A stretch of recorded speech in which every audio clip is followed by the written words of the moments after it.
Le jour où je suis sorti de prison, j'ai marché 10 miles jusqu'à l'endroit que j'appelais autrefois chez moi, seulement pour découvrir que la porte était verrouillée de l'intérieur, avec un mot collé dessus qui hurlait « Reste loin », on t'a remplacé par un vrai fils, et à l'intérieur, des rires, j'ai appelé mon père, il a décroché, a entendu ma voix et a craché « T'es une honte, t'es mort pour nous, ne montre plus jamais ta sale tête ici », puis il a raccroché sans la moindre hésitation, j'ai juste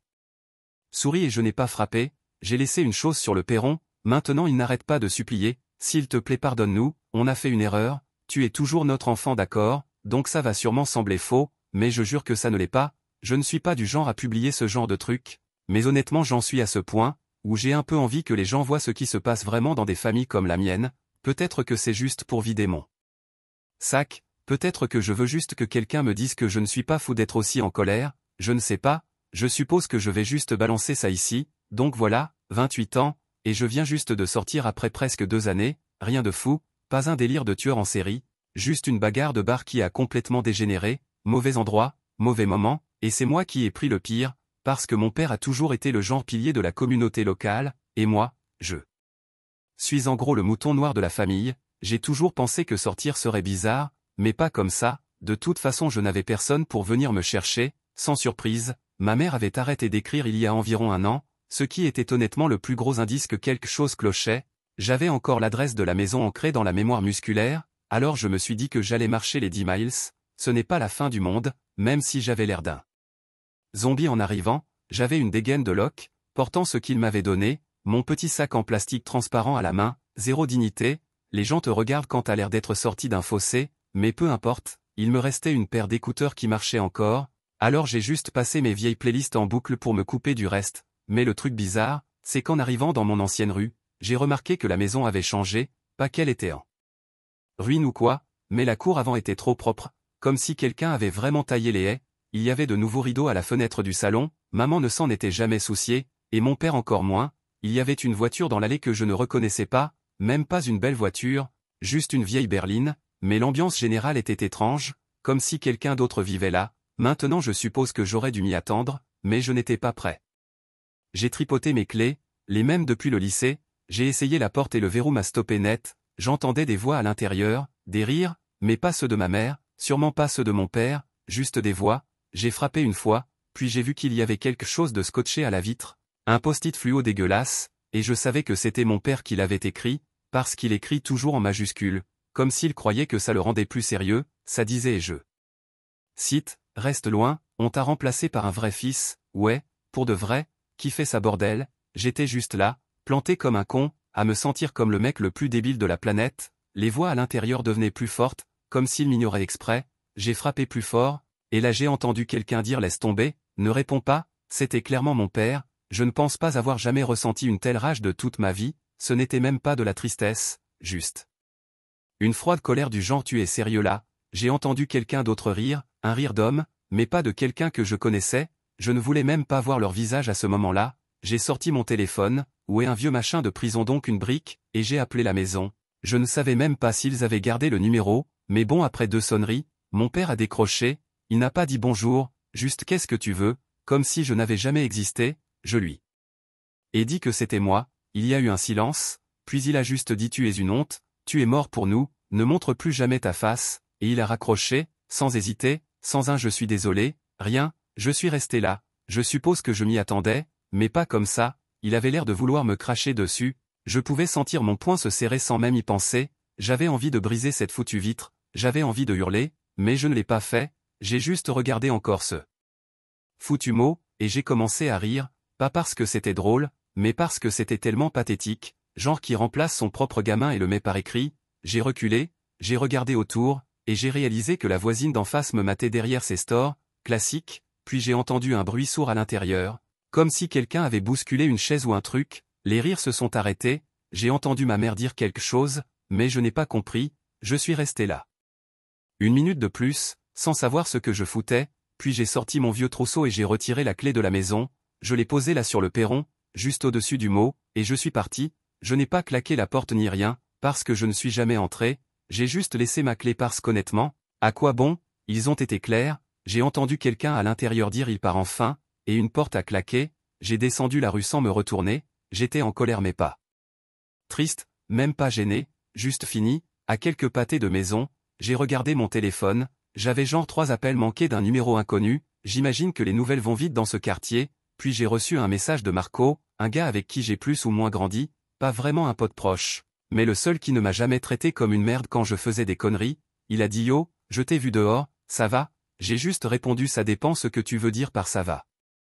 Je suis pas mort, c'est à peu près tout. Il a répondu avec un emoji tête de mort et il m'a dit que si j'avais besoin d'un endroit où dormir, je pouvais lui dire. J'ai dit que j'allais trouver un truc, j'ai continué de marcher sans savoir où j'allais, je savais juste que je n'allais pas rester là à me faire humilier par des gens qui n'en ont jamais rien eu à foutre de moi. J'ai commencé à penser à ce vrai fils de leur mot et à qui était réellement dans la maison. Je sais que mon père a toujours voulu un garçon modèle, quelqu'un qui ne foire pas, qui ne l'embarrasse pas, je suis presque sûr qu'il a trouvé un moyen de se fabriquer ça tout seul. Je ne serais pas surpris qu'il ait fait emménager un cousin ou un truc comme ça juste pour sauver les apparences, il a toujours davantage tenu à son image qu'à être réellement quelqu'un de bien. De toute façon je sais comment mon père fonctionne, il pense qu'il peut simplement effacer les gens qui lui font honte. Il a fait pareil avec son propre frère il y a des années pour une stupide dispute d'argent. Ma mère a toujours suivi le mouvement, même si je voyais bien qu'elle détestait ça. Maintenant je suppose que je suis juste une personne de plus qu'il a effacée, donc je n'ai pas frappé de nouveau, je n'ai pas essayé de regarder par la fenêtre, j'ai juste laissé ce que j'avais à laisser et je suis parti, mais ce n'était pas fini, loin de là. J'avais déjà commencé à réfléchir à ce que je pouvais faire pour qu'il le regrette, pas envie de mentir, je suis pas au-dessus d'un petit retour de bâton, surtout quand quelqu'un fait tout pour t'humilier de cette manière, ils veulent jouer les durs. Très bien, je connais tous les secrets de famille, tous les points faibles, je vais pas juste me rouler en boule pour ces gens-là, je suppose que je donnerai des nouvelles si ça intéresse quelqu'un, mais pour l'instant, sachez juste que je n'ai absolument aucune intention de pardonner ni d'oublier, ils voulaient un vrai fils. Très bien, ils vont voir ce que ça donne quand celui qu'ils avaient décide d'arrêter de faire semblant. Mise à jour 1, ok, me revoilà, je ne pensais pas taper ça dans une bibliothèque publique au hasard, mais mon téléphone est presque mort et le Wi-Fi ici est correct, donc peu importe. Ange, le dernier message a un peu explosé mes messages privés. La moitié disait que je devrais juste les couper de ma vie et passer à autre chose, l'autre moitié disait que je devrais tout brûler. Peut-être que vous avez tous raison, tout ce que je sais c'est que je ne peux pas juste laisser passer, je ne suis pas câblé comme ça, alors voilà ce qui s'est passé ensuite. Après avoir laissé ma clé et ce mot sur le perron, j'ai dormi chez Marco pour la nuit, je n'avais même pas l'intention de repenser à ma famille ce jour-là, mais Marco a continué à demander ce qui s'était passé et pourquoi mon père avait réagi comme ça, je n'avais pas de vraie réponse, je veux dire, mon père a toujours été un maniaque du contrôle, mais là c'était un niveau au-dessus. Je me suis réveillé avec genre 4 messages non lus de numéros que je n'avais pas enregistrés, tous disaient. En gros de ne pas revenir ou était complètement vide, même pas le numéro de ma mère, juste le silence. Marco a préparé du café et m'a balancé direct tu sais que ton père a ce nouveau gamin qui vit là, non? J'ai un peu rigolé et j'ai dit quoi? Il a commandé un remplaçant sur Amazon? Marco a haussé les épaules et a dit non pas comme ça, mais il y a ce gars, Armando, qui a emménagé il y a genre 1 an. Apparemment c'est le fils d'amis de la famille qui ont déménagé hors de l'État et l'ont laissé derrière, et mon père s'est proposé pour l'héberger, le bon vieux coup du regarder comme je suis un héros. J'ai juste fixé le mur devant moi, je me souvenais à peine d'Armando, il était toujours discret, faisait tout ce que les adultes disaient, j'ai demandé si c'était lui qui riait. Hier, mais Marco a dit qu'il ne savait pas.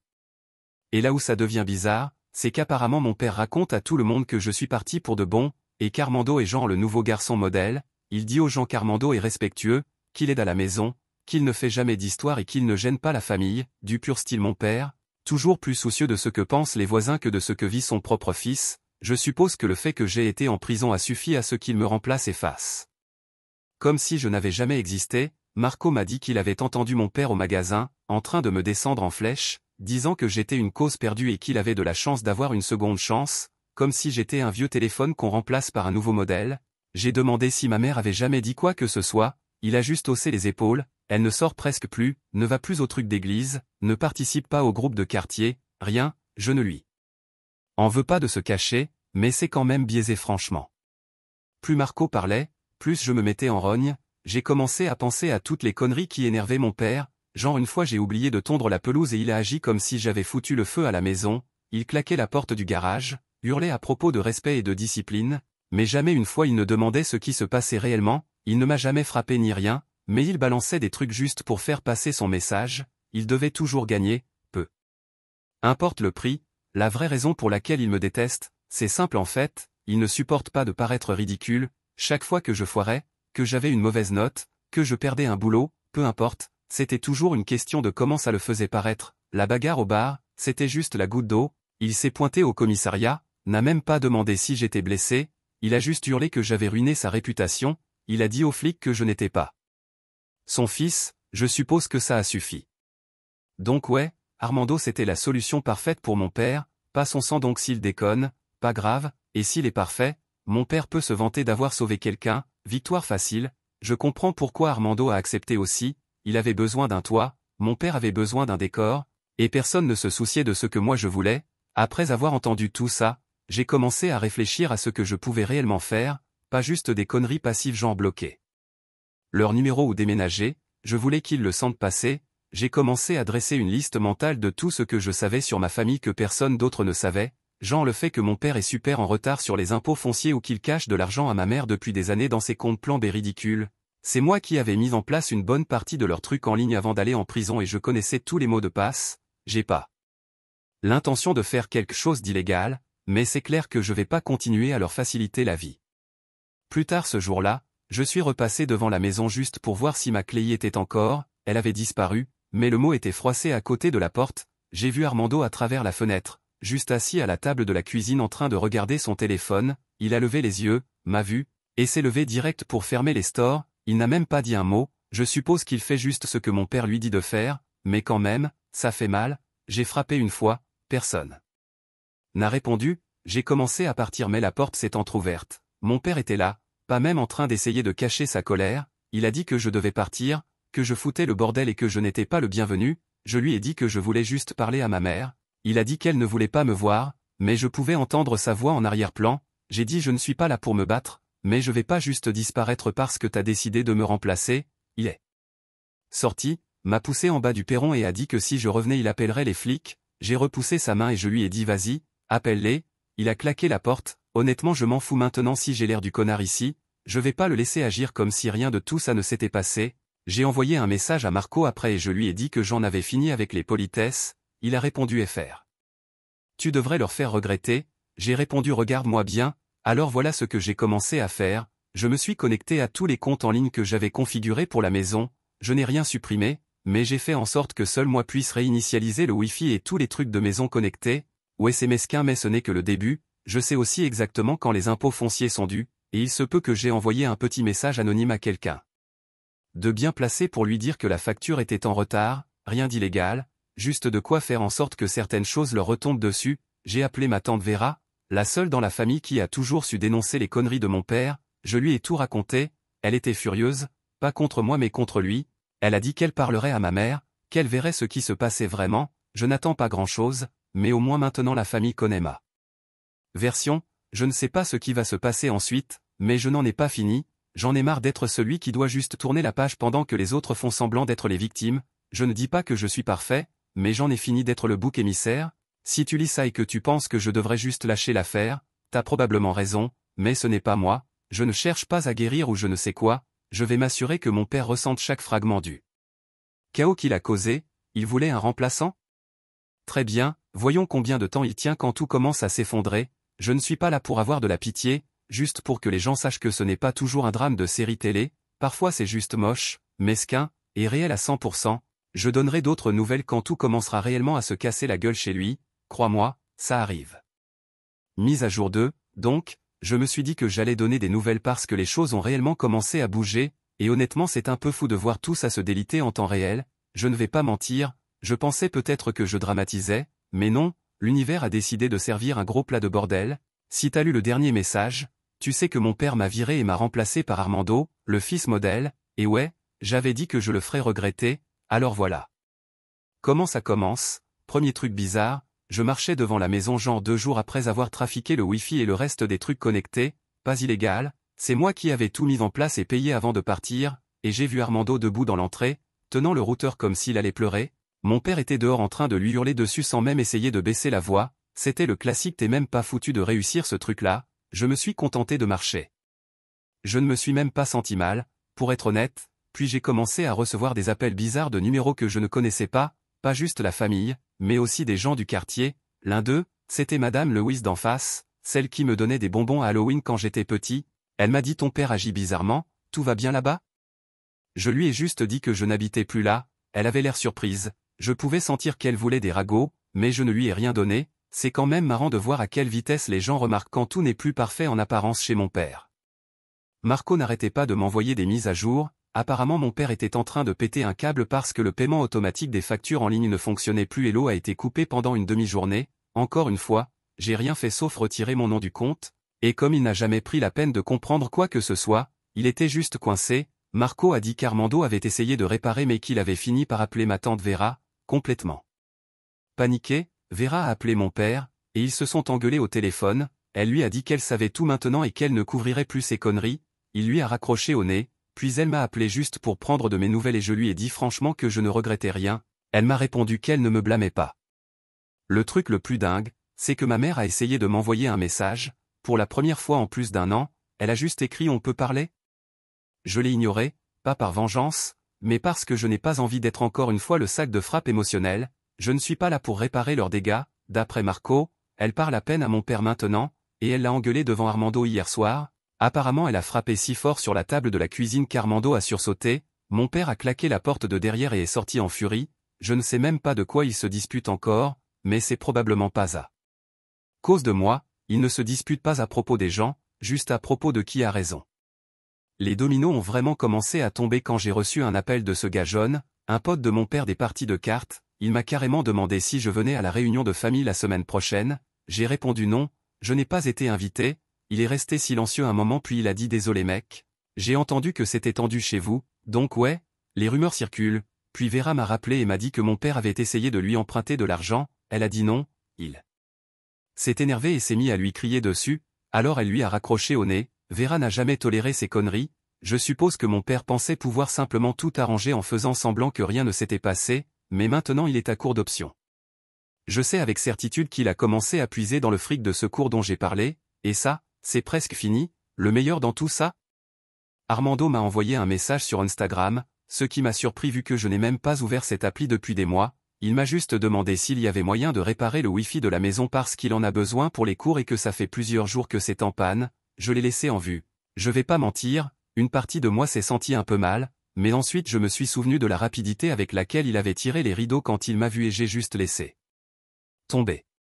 Hier soir, Marco m'a envoyé un message depuis l'autre côté de la rue, il a dit qu'il y avait une vraie dispute à hurler dans mon ancienne maison, mon père gueulait à propos de fric, Armando criait en retour qu'il n'était pas un mec doué avec la technologie, et ma mère pleurait, à un moment, Marco a entendu une porte claquer si fort que les vitres ont tremblé, il a dit qu'il avait failli appeler les flics mais qu'il ne voulait pas s'en mêler, Pagonali, j'aurais aimé voir ça, je sais que les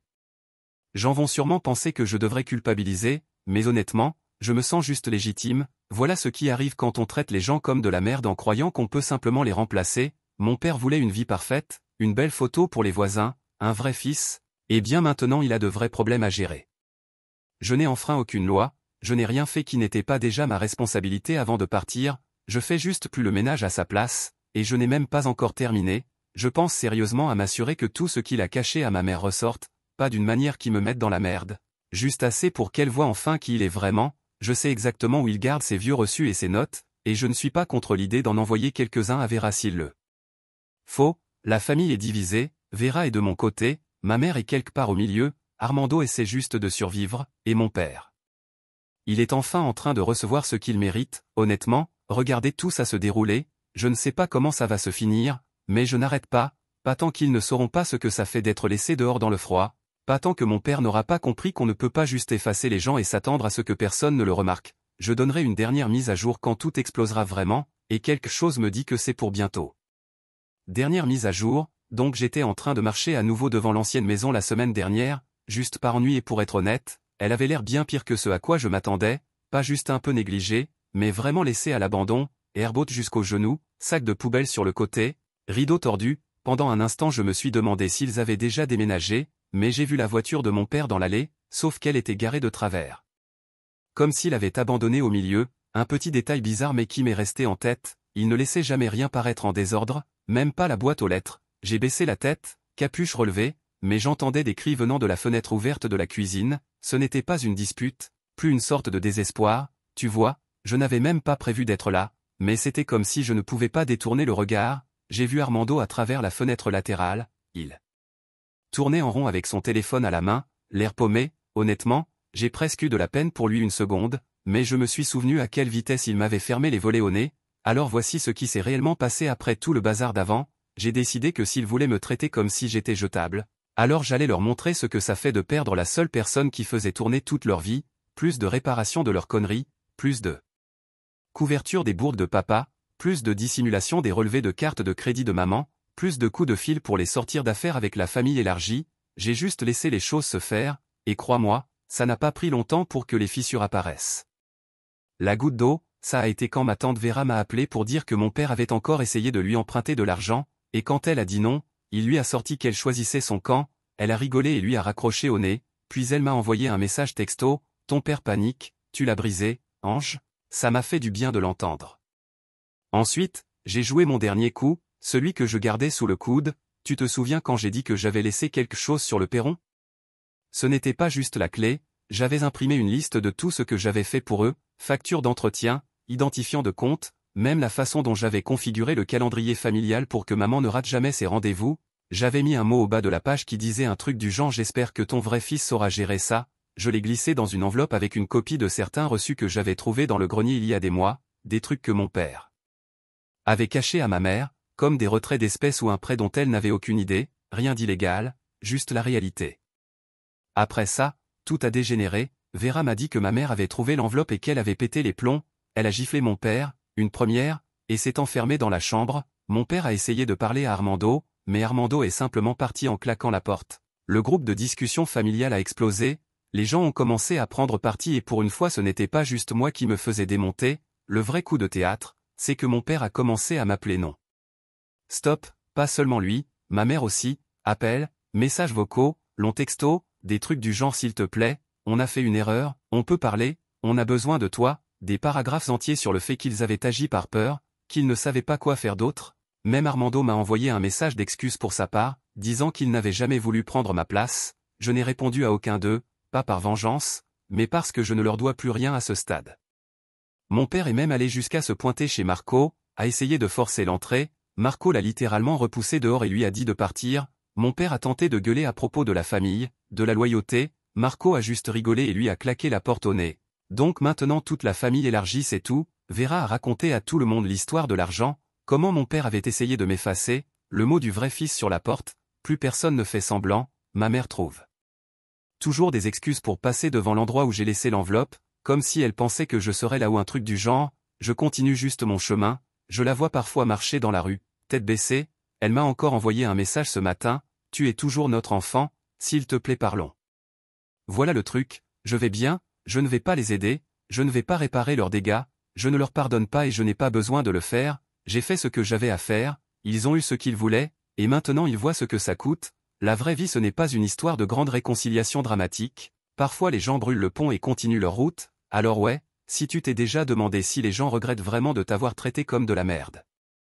La réponse est oui, et ce n'est pas joli. Ne laisse jamais personne te dire que tu dois revenir en arrière. Parfois le meilleur choix, c'est de les regarder comprendre ce qu'ils ont perdu et de ne jamais leur laisser une porte de sortie. Moi, je pars, merci d'avoir lu tout ce bordel. Si tu attends que je dise que je suis revenu ou qu'on s'est réconcilié, tu n'auras pas ça. Certaines choses ne se réparent pas, et moi, ça me va parfaitement comme ça.